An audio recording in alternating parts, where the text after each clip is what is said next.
போதும் இந்த வாழ்க்கை நம்ம செத்துடலாம் அப்படின்னு சொல்லிட்டு நினைக்கும் போது நேச்சர் என்ன பண்ணுன்னா நம்மளை தேத்துறதுக்கு ஒரு தேவதூதனை அனுப்பும்.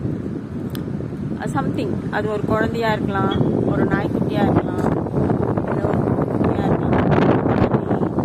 27 வருஷத்துக்கு அப்புறம் இன்னைக்கு கால் வந்தது, டே நான் வந்து பார்த்துட்டு போட்டுமா அப்படி சொல்லிட்டு மதுரை வீரன் கிட்ட இருந்து. மதுரை வீரன் யாரு? என்னோட ராஸ்மேன் மெக்கானிக் படிச்சான் அண்ணா, டே அண்ணா அப்படின்னு கூப்பிட்ற அளவுக்கு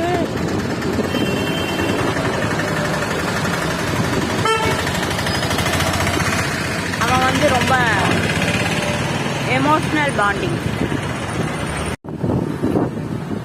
போதும் இந்த வாழ்க்கை நம்ம செத்துடலாம் அப்படின்னு சொல்லிட்டு நினைக்கும் போது நேச்சர் என்ன பண்ணுன்னா நம்மளை தேத்துறதுக்கு ஒரு தேவதூதனை அனுப்பும். சம்திங், அது ஒரு குழந்தையா இருக்கலாம், ஒரு நாய்க்குட்டியா இருக்கலாம், இல்லை ஒரு குட்டியா இருக்கலாம்.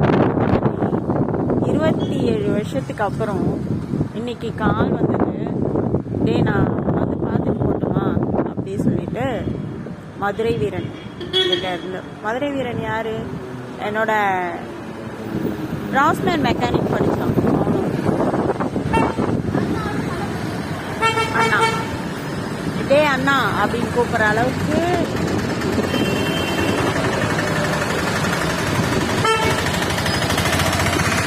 அவன் வந்து ரொம்ப எமோஷனல் பாண்டிங்.